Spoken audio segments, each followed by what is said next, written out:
Maison des citoyens, c'est votre maison. Et moi, je suis simplement votre porte-parole.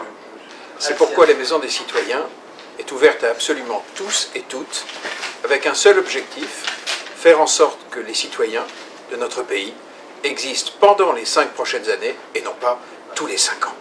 La Maison des citoyens, c'est également une volonté farouche de répondre à une nécessité républicaine sur laquelle on sera tous d'accord, rétablir des minima citoyens pour tous dans notre pays. Alors, quels sont ces minima citoyens? Voici quelques exemples. Que tous nos enfants sortent de l'école en sachant lire, écrire et compter. Que tous nos jeunes sortent de notre système de formation avec un métier dans les mains. Un minima citoyen, c'est aussi donner accès à une alimentation gratuite ou à très faible coût à tous sur tout le territoire. Et donner accès à un logement décent pour tous. Un autre exemple de minima citoyen, arriver à 100% d'énergie renouvelable. C'est un minimum que nous devons à nos enfants. Mais aussi le respect intégral de nos sols, de nos nappes phréatiques et de l'air que nous respirons. Est-ce que ce n'est pas juste un minimum de se remettre sur cette trajectoire-là?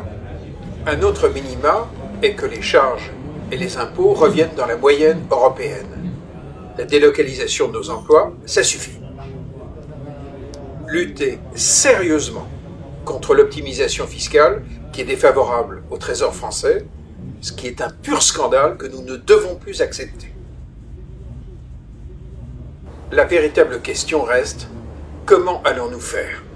L'idée est simple, évidente. Commencer à faire tout de suite ce que nous pouvons faire dans nos communes. Nous avons déjà créé sur tout le territoire des lieux d'écoute, d'action et d'union des citoyens. Parce que c'est ça, les maisons des citoyens. Un maillage ultra-local d'écoute, d'action et d'union qui va permettre à chacun d'unir nos efforts, d'unir nos ressources pour que les choses commencent à changer tout de suite. Des lieux d'écoute, parce que tous les citoyens, sans jugement, doivent pouvoir être entendus, écoutés de manière bienveillante.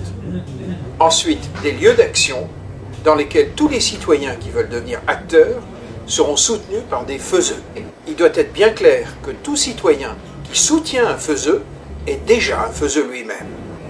Enfin, des lieux d'union pour que tous les acteurs de nos territoires, je veux dire les simples citoyens, les mouvements citoyens, tous les mouvements citoyens, les associations, les entrepreneurs, les acteurs du monde économique, les communes, les départements, les régions, mais aussi l'État, pour que tout le monde travaille à l'unisson pour rétablir des minima citoyens qui sont fondamentaux, vitaux.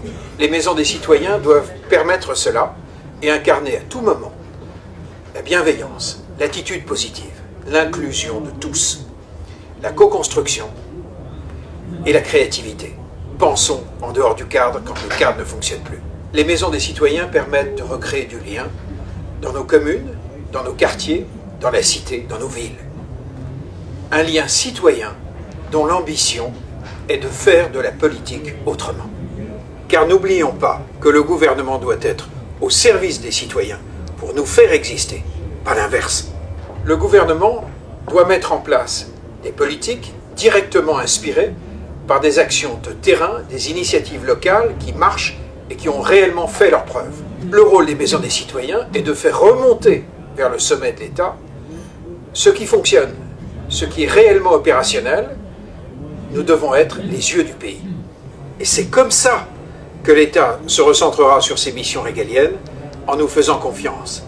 Et c'est comme ça que les territoires et que nous, les citoyens, nous récupérerons notre pouvoir légitime. En tant que mouvement citoyen, notre ambition est de transformer le vote blanc, l'abstentionnisme et le vote contre en un vote pour retrouver le sourire et l'enthousiasme, pour être fier d'être citoyen acteur et non pas spectateur, et fier d'être républicain, pour construire un avenir meilleur pour tous, en n'excluant jamais personne.